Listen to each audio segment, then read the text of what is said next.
Tá, agora vamos ir para a parte prática, né? Gente, lembrando que isso é algo contínuo, tá? Conforme a gente avança, vocês vão entendendo mais, beleza? Por isso que é importante tá prestando minimamente atenção em tudo que a gente está falando aqui.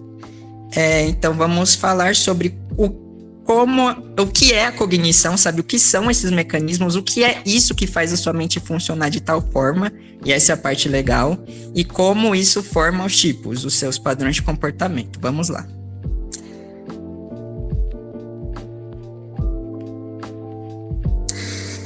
Antes é importante definir uns conceitos aqui. Nox, eu acho que você vai se dar bem melhor explicando isso do que eu. Pode falar essa parte. Opa, ok, vamos lá.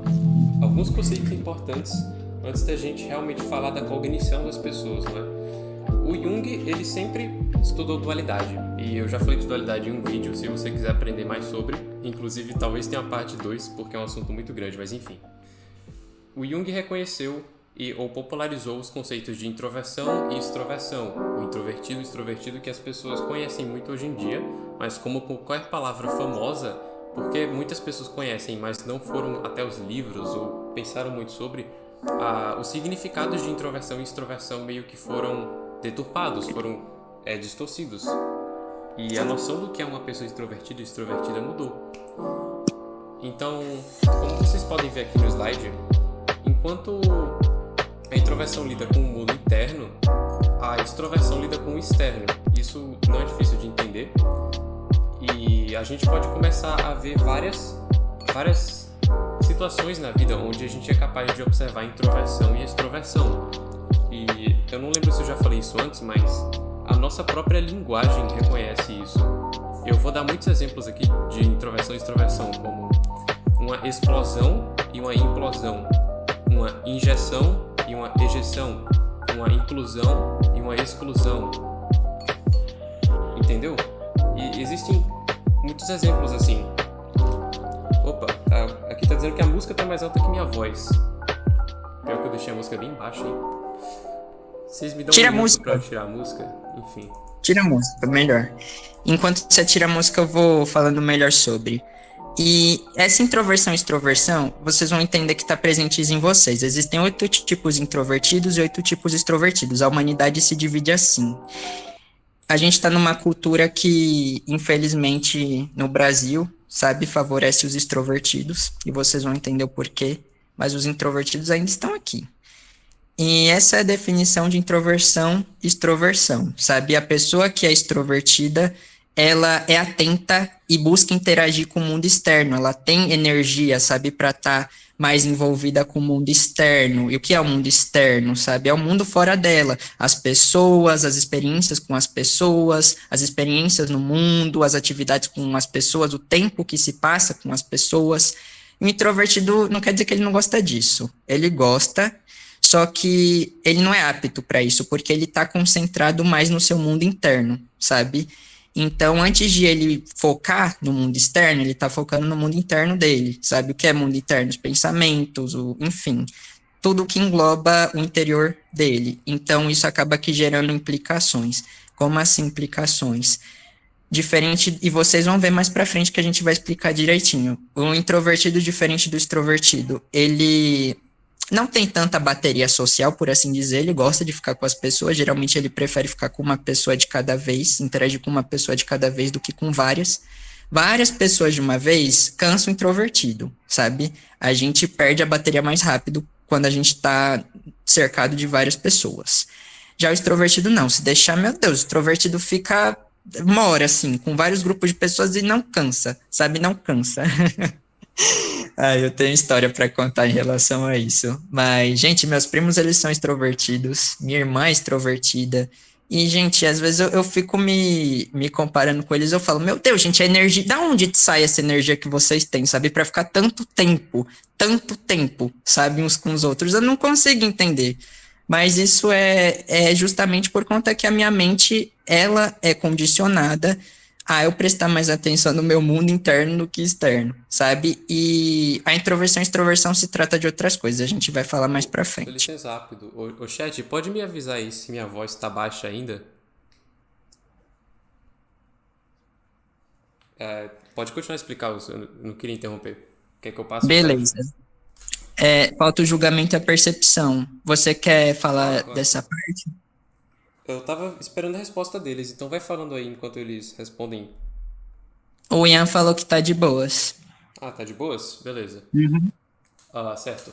Então, é interessante essa coisa de julgamento e percepção. Inclusive, a forma como as irmãs Briggs elas entenderam o julgamento e a percepção não foi correta. E até hoje eu me pergunto o que elas entendiam com essas palavras, porque a forma que elas explicavam não faz nenhum sentido. E eu vou tentar mostrar para vocês aqui porque não faz sentido. Sim. Mas então, Essas mulheres foram as criadoras do MBTI. E o que o Noxy está dizendo é justamente um dos fatores que contribui para o MBTI não ser reconhecido. bem, eu vou tentar definir aqui rapidamente o que é um julgamento e uma percepção, porque talvez não esteja claro para vocês o que é. Uma percepção é como você vê a realidade. É o seu acesso direto à realidade, você pode dizer assim. Uma percepção é a sua visão, sua audição, seu olfato, seu tato, seu paladar e a sua imaginação, a sua capacidade de abstrair coisas. É tudo que permite você ter algum acesso a alguma realidade.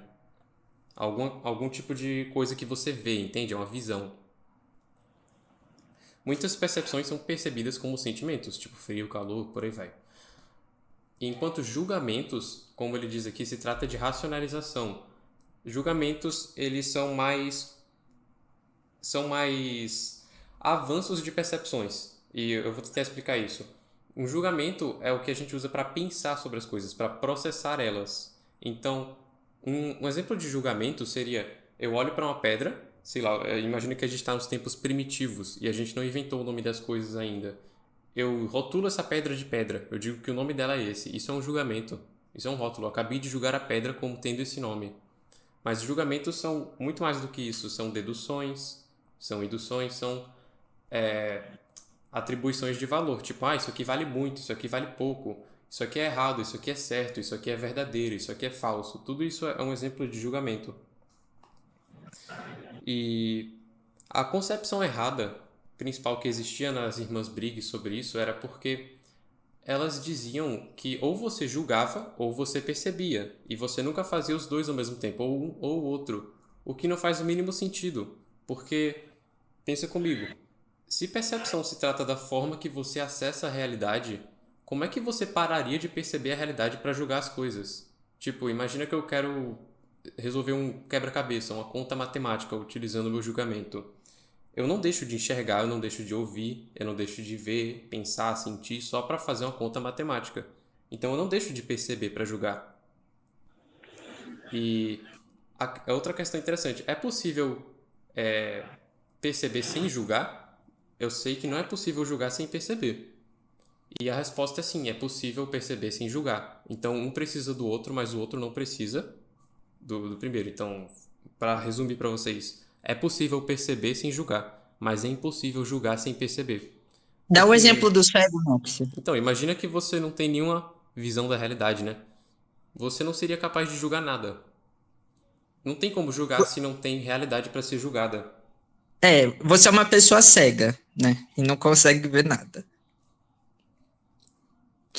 Eu espero que o ponto tenha ficado claro e só para finalizar, a gente divide elas em 4 funções principais, né? Que ainda vão se dividir em outras funções.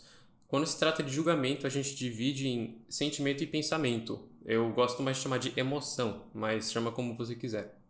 Enquanto percepção, a gente divide em sentidos ou sensações e imaginação, intuição. E eles vão ficar mais claros o que a gente quer dizer com essas palavras depois. Tudo vai ficar claro, gente. Não continuem vivos, por favor. Mas assim, resumindo o que o Noxy falou, de perceber e julgar. Tá. Um exemplo que veio na mente, um animalzinho. O animalzinho, ele não julga. Pode-se dizer que superficialmente ele não julga, ele só percebe a realidade, sabe? A gente pode dizer, né? Eu acho que o Noxy me corrige. Que, tipo, a nossa capacidade racional das coisas vem muito do nosso julgamento, da nossa capacidade de julgar, né?